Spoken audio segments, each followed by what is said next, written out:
지난주에 우리 갈라디아 성경 첫 번째 말씀을 나누면서 다른 복음이 있다 한 이야기들을 나누었습니다. 6절과 7절, 1장 6절과 7절 같이 한번 읽어보지요. 시작. 그리스도의 은혜로 너희를 부르신 이를 이같이 속히 떠나 다른 복음을 따르는 것을 내가 이상하게 여기노라. 다른 복음은 없나니 다만 어떤 사람들이 너희를 교란하여 그리스도의 복음을 변하게 하려 함이라. 아멘. 갈라디아 교회는 사도 바울과 바나바 그리고 처음에 같이 했던 마가 요한까지 함께 해서 같이 복음을 전하러 가다가 길에 어려움 또 그 사역의 어려움 때문에 마가 요한은 돌아가 버리고 사도 바울과 바나바가 개척하고 복음 전하고 놓았던 교회입니다. 그 복음을 전하는 중에 죽을 위기를 여러 번 겪고요. 또 어려운 일을 많이 겪는 중에 겨우 세워놓은 교회인 거죠. 근데 그렇게 어려운 과정 중에 복음을 전하고 교회가 세워졌는데 그 교회, 어렵게 세워진 그 교회, 어렵게 얻은 그 믿음을 갈라디아 교회 성도들이 지금 흔들리는 상황이 된 겁니다. 그래서 그 흔들리는 성도들에게 보낸 편지, 그래서 그 편지로 응원하기를 원하고 그 편지를 읽으면서 흔들린 믿음이 다시 굳어지기를 원하고 다시 단단해지기를 원하는 목적을 가지고 써진 편지가 갈라디아서인 거죠. 믿음이 흔들린 사람들이 그저 그냥 믿음이 약해서 흔들린 게 아닙니다. 그들의 믿음을 흔들리게 하려는 어떤 사람들이 있었고 이 사람들이 복음을 흔들리려고 그들의 믿음을 흔들려고 교란하려고 하는 일들이 있었다는 겁니다. 이 교란하다 하는 단어가 지난주에 우리 같이 나눴었는데 자극하다, 괴롭히다, 평정을 방해하다, 휘젓다 한다는 뜻이라 그랬어요. 우리 같이 믿음 약한 사람들은 예수 믿고 나서도 그 마음속에 찌꺼기들 이렇게 쌓아두고 살잖아요. 그런데 그 쌓아두고 사는 중에도 겨우 믿음을 겨우 지키고 있는 중에 위태한 중에 이 교란하는 자들이 다른 어떤 놈들이 와서 이 구정물통 같은 우리의 마음을 툭 한 번씩 차고 간다는 겁니다. 그런 일이 없으면 좋겠는데 살다가 보니까 그런 일들은 때때로 생기더라는 거죠. 그래서 이 믿음이 흔들리는 일들을 위해서 갈라디아서는 우리에게 백신이 되고 우리에게 보험이 되는 겁니다. 다른 복음이 있으니까 진짜 복음도 있지 않겠어요? 이 다른 복음 때문에 흔들린 사람들에게 진짜 복음을 분별할 수 있게 해주려는 의도가 갈라디아서에 녹아있다 그랬으니까 진짜 복음이 가져야 될 몇 가지 조건들이 언급이 됩니다. 그래서 그것 몇 가지를 오늘 함께 나누려고 해요. 그 첫 번째가 뭐냐 하면 복음의 시작은 계시라는 겁니다. 말씀 먼저 같이 읽죠. 11절 그리고 12절 같이 읽습니다. 시작. 형제들아 내가 너희에게 알게 하노니 내가 전한 복음은 사람의 뜻을 따라 된 것이 아니니라. 이는 내가 사람에게서 받은 것도 아니요 배운 것도 아니요 오직 예수 그리스도의 계시로 말미암은 것이라. 아멘. 우리 각자의 믿음은 조금씩 다 달라요. 각자의 강점도 다르고 기도하는 법도 좀 다르고 예수 믿는 모양도 다 다릅니다. 그러나 각양 여러 가지 교회 문화들, 교회마다 다른 문화들이 조금씩 있기도 하고 나라마다 문화가 다 다르고 또 각자 예수 믿는 믿음, 그 가장 기초된 것을 빼면 조금씩 다르게 예수 믿어요. 다른 모양들이 그 삶에 나타나게 마련인데 아무리 다른 다양한 믿음의 모습이 있다고 해도 그 시작은 한 가지인 거죠. 뭐요? 예수 그리스도가 보여주신 계시로 말미암은 겁니다. 그러니까 복음이 우리 가운데 들어와서 우리에게 믿음이 될 때 복음을 우리에게 전해준 사람의 수고가 있습니다. 그 수고가 참 귀하고 그 사람이 우리에게 참 귀한 사람인 건 맞는데 그렇다고 해도 이 사람의 수고가 귀하고 아름답다고 하지만 우리가 예수 믿게 되고 우리가 믿음을 얻어 구원 얻게 되는 그 대부분의 공로는 예수 그리스도의 계시가 거의 대부분을 한 거예요. 거의 대부분 예수님의 계시가 해주셨고 그것을 우리에게 전해준 사람의 수고가 있어서 믿어지게 된 거죠. 어떤 사람의 믿음은 커 보입니다. 어떤 사람의 믿음은 시간이 꽤 지났는데도 불구하고 보잘것없어 보일 때 있어요. 그래서 때때로 주눅들기도 하고 내 믿음은 언제 자라나 조바심이 나기도 하는데 그것도 마찬가지예요. 내게 온 믿음이 때로 작아 보이고 때로 보잘것없어 보이긴 하지만 그 시작은 예수 그리스도의 계시로 시작된 거예요. 우리가 찾아가서 배운다고 알 수 있는 것도 아니고 우리가 깊이 연구한다고 해서 알 수 있는 게 아닌 예수님께서 보여주시지 않으면 절대로 알 수 없는 것, 신적인 권위와 신적인 능력으로 우리에게 오게 된 것이 복음, 그 복음으로 말미암아 믿음을 얻게 된 것. 그래서 이 믿음 때문에 교만할 일도 없고요. 이 믿음의 모습이 좀 다르다고 해서 엉뚱한 데 가서 주눅들 것도 없어요. 오늘 아침에 새벽기도 마치고 한 7시가 좀 넘었나 봐요. 7시 넘어서 이렇게 열심히 안 되는 글 막 쓰냐고 이러고 있는데 누가 들어오는 소리가 나는 거예요. 보통은 이제 라면 가지러 오시는 분들이 들어오진 않으시거든. 이게 이제 훈련이 돼서 두드리고 부르기만 하시지 들어오진 않으시는데 누가 쑥 들어오는 소리가 들려요. 누군가 하고 나와봤더니 웬 중년, 노년에 가까운 여자분이 들어와서 기도하고 계시는 거예요. 요즘에 코로나 때문에 낯선 분들이 교회 들어오는 거 좀 불편하잖아요. 그래서 이게 보고 있으니까 잠깐 기도를 하시는 것처럼 하더니 시비를 걸기 시작하는 거예요. 요즘 작은 교회 목사들이 기도 안 하고, 물론 기도 안 하는 거 맞지만 요즘 작은 교회 목사들이 믿음 없고, 물론 믿음 없고 없는 거 맞는데 그걸 콕 집어서 얘기하니까 되게 기분 나쁘잖아요. 근데 그 사람이 은연중에 쏟아내는 말이 자기가 기도를 얼마나 많이 했는지, 그동안 얼마나 전도를 많이 했는지, 그동안 교회에서 얼마나 자기를 무시하고 품어주지 않아서 밖에서 떠돌고 있는 것이 교회 탓인데 작은 교회 목사들이 특히 더 뭐 이런 얘기들을 써내는 거예요. 듣고 있자 보니까 점점 화가 나요. 여러분 기억하셔야 됩니다. 어디 멀리 딴 나라 이야기 같지요. 우리가 믿음 때문에 교만해지면 거기까지 가는 겁니다. 근데 그 얘기를 들으면서 엉뚱하게 주눅드는 사람들이 있어요. 왠지 더 신령해 보이고 기도 더 많이 했다 그러니까, 전도 더 많이 했다 그러니까 왠지 그 사람의 모습을 보면 주눅드는 경우도 있어요. 여러분, 믿음은 예수 그리스도의 계시로 시작된 겁니다. 각자의 모습이 좀 다르고 분량이 달라서 좀 보잘것없어 보일 수도 있고 좀 대단해 보일 수도 있지만 이 믿음 때문에 교만해진다는 건 애초에 믿음을 시작한 하나님의 계시, 예수님의 계시로 시작된 거의 대부분 거기에 공로가 있다고. 사실은 전부라 그래도 모자라지 않은데 전한 사람들의 수고가 귀하니까, 그리고 믿음을 바로 잡고 성장해 가려고 몸부림친 게 귀하니까 칭찬해 주기는 하지만 그것 때문에 교만할 일도 없고 그것 때문에 주눅들 일도 없는 거죠. 진짜 복음의 특징은 뭐냐 하면 교만하거나 주눅들지 않습니다. 진짜 복음의 특징은 예수 그리스도의 계시로 말미암아 시작됐으니까 내 거 아닌 거예요. 이것 때문에 교만할 일도, 이것 때문에 주눅들어서 예수님의 계시를 손색이 있는 것처럼 보이게 할 일도 없는 거죠. 어떤 사람들의 특징 뭐냐 하면 그 겨우 믿음 지키고 있는 사람들의 마음의 텅을 툭 차서 교란하게 하는 자들의 특징이 뭐냐 하면 우리를 주눅들게 하고 자기들은 높은 믿음의 위치에 가 있는 것처럼 교만하게 자신을 꾸미는 일들에 익숙합니다. 그에 비해 사도 바울은 진짜 복음을 설명하면서 그렇지 않다고, 이거는 예수 그리스도의 계시로 말미암은 거라고. 여러분, 오죽하면 계시일까요? 계시는 펼쳐서 보여주다거든요. 우리가 찾아갈 방법이 있었으면 굳이 그렇게 하지 않으셨을 거예요. 찾아오라고 하셨을 텐데 더듬어서 거기 갈 방법이 없고 더듬어서 거기 도착할 이 방법이 없는 줄을 아시니까 찾아와서 펼쳐 보여주시는 거예요.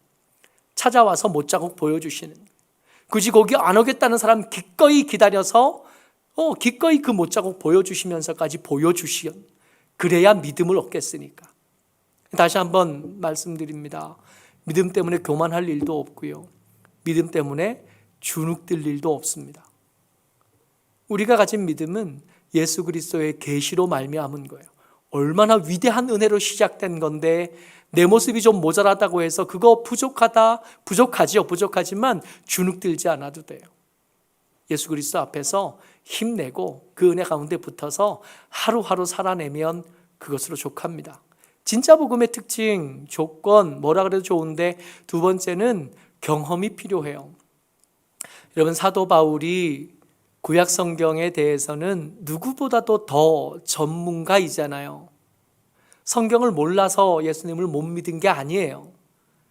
그때 당시 성경을 알기로 1등부터 줄 세우면 사도 바울 두 번째 세우면 사도 바울 억울해할 만한 사람입니다. 게다가 그 옆에 예수님과 한 동네 같은 시간 같은 공간에 있어 본 사람이잖아요. 그러니까 누구보다도 예수님의 말씀 그동안 했던 이야기들 잘 알고 그가 행했던 기적들 잘 알아요. 그런데도 그게 안 믿어지는 거예요.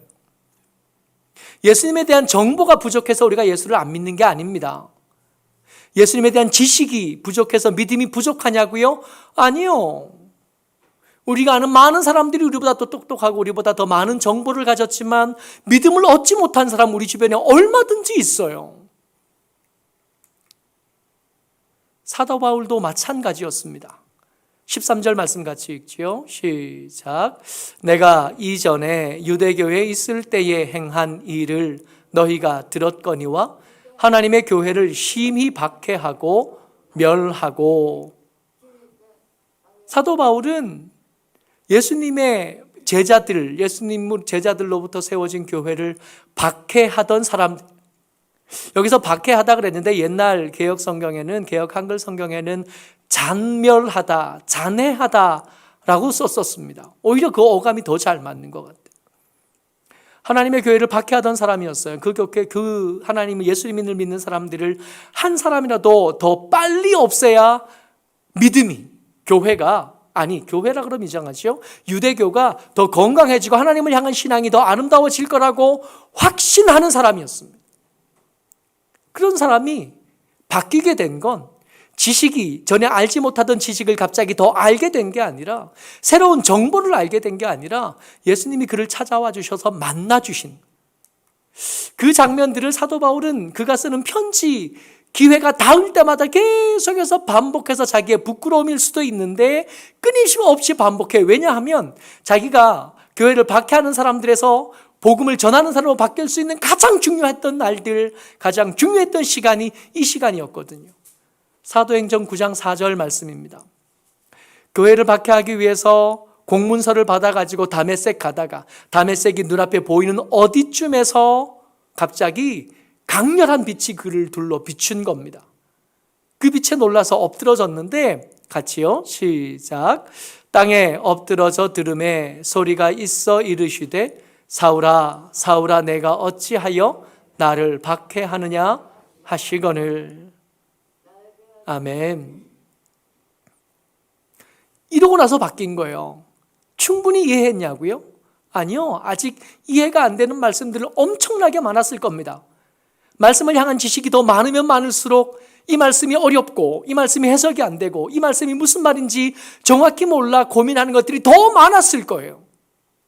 그런데 그 궁금한 것들, 그 난해한 것들, 그 혼란한 것들이 사울아 사울아 사울아 내가 어찌하여 나를 박해하느냐 한마디에 다 잠잠해진 겁니다. 그동안 논리와 이성과 합리를 가지고 반박하고 예수님이 하나님의 아들일 수 없는 이유들을 100가지는 만들었을 사도 바울이 예수님 만나고 나니까 그것들 다 헛된 것이라고 고백할 수밖에 없었던 거죠. 요즘 세례교육 중이거든요. 세례교육하면서 중요한 것들을 세례교육 중에 4주간 교육을 하는데, 지난주에 뭘 했냐 하면 하나님이 어떤 분이신가에 대해서 공부를 했어요. 이 세례교육 교육 조제 중에 이 하나님에 대해서 하나님이 어떤 분이신가를 공부할 때 뭘 공부하냐면 삼위일체 공부하거든요. 삼위일체를 설명할 때마다 고민이 참 많아요. 이게 앞뒤가 안 맞는 말이거든요. 예수님은 세 분이시다 그래 놓고는 그 말이 끝나기도 전에 그분이 한 분으로 존재하셔 그래야 되는데, 차라리 세 분이라 그러면 쉽겠고 그냥 일관성 있게 한 분이라 그러면 고민 안 하고 그냥 아멘 하면 되겠는데 금방 세 분이라 그랬다가 좀 있다가는 한 분이라 그랬다가 그런 얘기를 하려니까 이게 고민이 많아요. 예수님 믿어보려고 교회 다녀보려고 성경 믿어보려고 성경 펼쳐서 읽어보면 이해가 되는 말씀보다 이해가 안 되는 말씀들이 더 많습니다. 하나님께서 이스라엘 백성들에게 가나안에 들어가서 진멸하라 그러셨잖아요. 근데 그 진멸이 얼마나 무서운 거냐 하면 살아있는 사람을 다 죽어요. 다 죽여요. 뱃속에 있는 아이도 죽입니다. 동물도 죽여요. 그리고 거기는 옷도 다 태웁니다. 다 태워요. 하나도 남기지 않아요. 이걸 진멸이라 그래요. 하나님은 사랑이라 그러셔놓고는 때때마다 이 진멸이라는 말씀을 읽을 때마다 마음 한구석에 불편함이 생기는, 물리를 걸었다 그러는 것도 불편하고, 오병이어로 5,000명을 먹였다 그러는 것도 불편하고, 죽은 사람을 살렸다 그런 것도 불편합니다. 왜냐하면 내가 살리고 싶었던 사람, 죽지 않았으면 좋겠다 싶은 사람을 위해서 간절히 기도했는데 그 사람은 죽었거든요. 내 가난함을 위해서 아무리 기도해도 계속 가난하거든요. 내 아픈 몸을 위해서 아무리 기도했는데 계속 아프거든요. 그런데 성경 속에 보니까 내게는 허락되어지지 않았던 기적들이 너무 많은 거예요. 이렇게 불공평할 때가. 이런 불만들이 생기는데 성경을 읽어가면 읽어갈수록, 믿음 없이 성경을 읽어가면 읽어갈수록 더 믿지 못할 만한 이유들이 자꾸 발견되어지는 그때쯤 예수님이 우리를 만나주시면 그 질문들, 그 불편한 것들이 눈 녹듯이 없어지는 거거든. 성경은 이해하고 볼 수 있으면 참 좋겠으나 이해가 안 되는 본문들이 때때로 등장을 합니다. 읽으면 읽을수록 불편하고 마음이 힘든 본문들이 생각보다 훨씬 더 많아요. 지난 한 달 넘게 사사기 열심히 읽었잖아요. 사사기 읽으면서 이렇게 묵상글을 써서 이렇게 올렸더니 대전에 있는 제자들이 말씀이 너무 세대. 그러고는 아멘을 열심히 보내는 친구들이 아멘을 안 보내는 거예요. 속에 상처가 됐어요. 내가 한 말도 아니고. 여러분, 이해하고 읽을 수 있으면 참 좋겠는데 우리의 말이, 우리의 이해의 폭이 성경을 다 담기에는 부족합니다. 그래서 이해하려고 읽으려고 덤벼들면 나날이 더 고민만 많아져요. 그 고민이 많아지는 것 그렇게 잘못된 것도 아닐 터이나 그 고민이 어느 순간 잠잠해지는 때가 옵니다. 언제요? 사울아 사울아 내가 어찌하여 나를 박해하느냐 말씀하시는 예수님 만나는 그때. 그래서 진짜 복음은 배워서 익히는 게 아니라 복음을 듣고 믿고 따라 행하는 중에 예수님을 만나는 거가 이게 진짜 복음의 특징인 거예요. 계속 이야기해 보겠습니다. 진짜 복음의 조건이요. 뜸들이는 시간이 필요해요. 제가 이 설교 준비하다가 뜸들이다 하는 단어를 사전에 찾아보니까 이게 너무 좋은 말인 거예요. 그거잖아요. 밥 해놓고 물이 확 끓으면 불을 이렇게 줄여놓죠. 왜? 불을 줄여서 그 확 끓은 열로, 미지근한 열로 이렇게 속속들이 익을 때까지 시간을 기다리는 거, 이걸 뜸들이다 그러잖아요.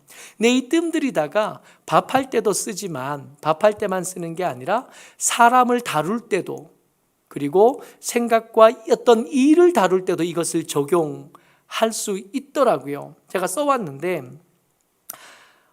열을 약하게 하여 그대로 얼마쯤 두어서 속속들이 잘 익게 하다. 이게 뜸들이다예요. 절로 무르익도록 서두르지 않고 한동안 가만히 두다. 이게 뜸들이다입니다. 예수님을 만났잖아요. 경험이 있어요. 근데 이 경험이라는 게 위험한 게, 이 경험은 지극히 주관적입니다. 그러다 보니까 다른 사람들과 나누다 보면 오해가 생겨요. 왜냐하면 그 경험들은 반복되지 않습니다. 그 경험은 보편적이지 않아요. 내가 그런 경험을 했다고 해서 다른 사람도 똑같이 할 수 있느냐? 그렇지 않습니다. 다시 한번 말씀드려요. 내가 경험한 기적, 내가 경험한 은혜, 내가 본 환상, 내가 꾼 꿈, 내가 받았던 특별한 은혜들은 내 거예요. 내게 너무 귀한 거지만 그게 보편적이다 생각할 때, 그게 다른 사람들에게 나누어질 때 이해되어지지 않을 가능성이 굉장히 많습니다. 내 거거든요. 이 경험이 정말 중요하지만 갑자기 이해되지 않던 성경이 확 이해가 되는 특별한 순간이기는 하지만 그건 나만 누렸던 거예요. 하나님께서 내게 주셨던 은혜예요. 지극히 개인적이고 지극히 주관적입니다. 근데 지극히 개인적이고 지극히 주관적인 이 은혜 너무 귀하긴 하지만 이대로 두면, 이 상태로 다음 걸음으로 나가지 못하고 여기 계속 머물면 이 믿음이 천박해지기가 쉬워요. 이 믿음이 교만해지기가 쉽고, 이 교만해진 믿음이 공동체를 해치는 일들 얼마든지 있을 수 있습니다. 그래서 반드시 다음으로 가야 되는데 이 뜸들이는 시간이 필요한 거예요. 하나님께서 은혜를 주셔서 만나주셨고 경험을 얻고 나면 다음 단계로 가야 되는데, 사도 바울은 이 일에 대해서 이렇게 설명합니다. 갈라디아서 1장 17절이에요. 시작. 또 나보다 먼저 사도된 자들을 만나려고 예루살렘으로 가지 아니하고 아라비아로 갔다가 다시 다메섹으로 돌아갔노라. 사도 바울은 이미 성경에 대해서 박식한 사람이라 그랬잖아요. 성경에 대한 충분한 지식이 있어요. 예수님에 대해서 관심이 없지 않았을 거니까 그가 하셨던 말씀들을 알고 있고 그가 베푸셨던 기적들에 대해서 알고 있습니다. 물론 그동안은 거절해 왔었지만 예수님을 만나고 나니까 이게 달리 보이기 시작했어요. 그래서 어디로 가냐면 복음을 전하는 중에 아라비아로 갑니다. 한 3년간의 시간이었던 것 같아요. 거기서 물론 가만히 있기만 한 것이 아니라 열심히 복음 전하고 다녔지만 다른 사람을 만나지 않아요. 혼자 있는 시간이 필요했던 겁니다. 예수님이 하셨던 말씀이 구약과 어떻게 짝지어지는지 알아야 했었어요.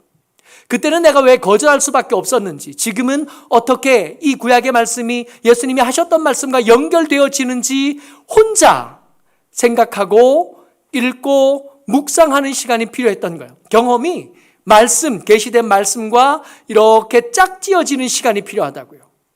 이것 없이 경험만 자꾸 말하다 보면 천박한 믿음이 될 수밖에 없어요.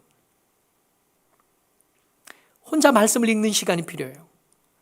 성경을 이렇게 설교 시간에 말씀을 듣는 건 너무 귀하고 중요하지만 이것만 가지고 부족합니다. 베레아 사람들이 그랬던 것처럼 과연 들었던 말씀이 과연 그런가 하여 성경을 뒤적거릴 줄 알아야 되고, 그 과정을 거쳐야 그 경험들 그리고 그 은혜들이 내 속에서 단단하고 건강한 믿음으로 세워질 수 있게 되어지는 거예요. 뜸이 들어야 돼요.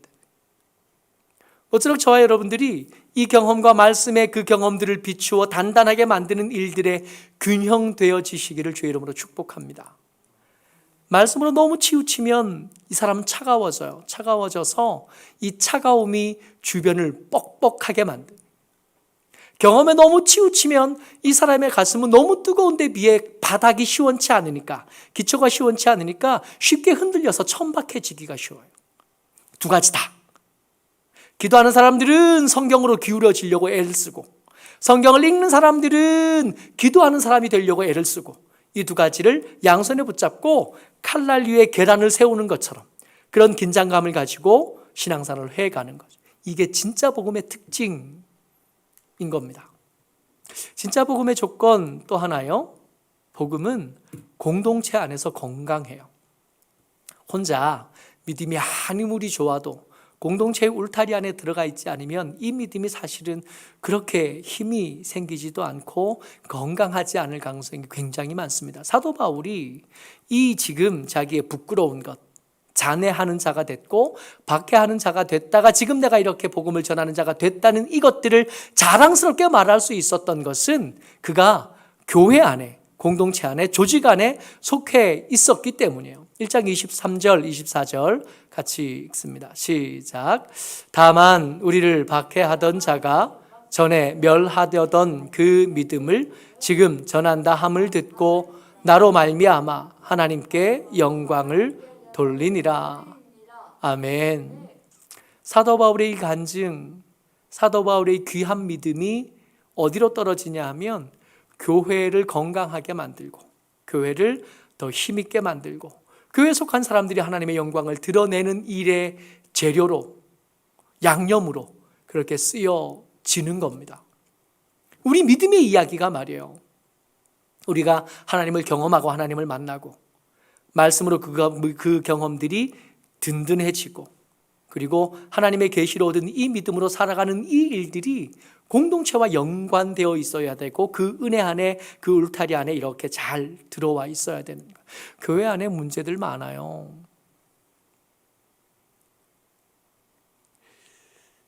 어려움들 참 많아요. 우리가 아는 것보다 훨씬 더 많아요. 그렇게 멀리 심각한 거 아니어도 당장 제가 저하고 같이 찬양하는 반주자들은 저 때문에 진짜 힘들거든요. 제가 악보를 잘 못 보니까 이게 짧은 음표들이 있는 거 박자를 쉽게 놓쳐요. 새벽 예배 같이 들으시는 분들은 알지만 부르고 싶은 찬양이 있는데 잘 몰라. 그래서 음이 1절 다르고 2절 다르고 3절 다르고 4절 다를 때가 있거든요.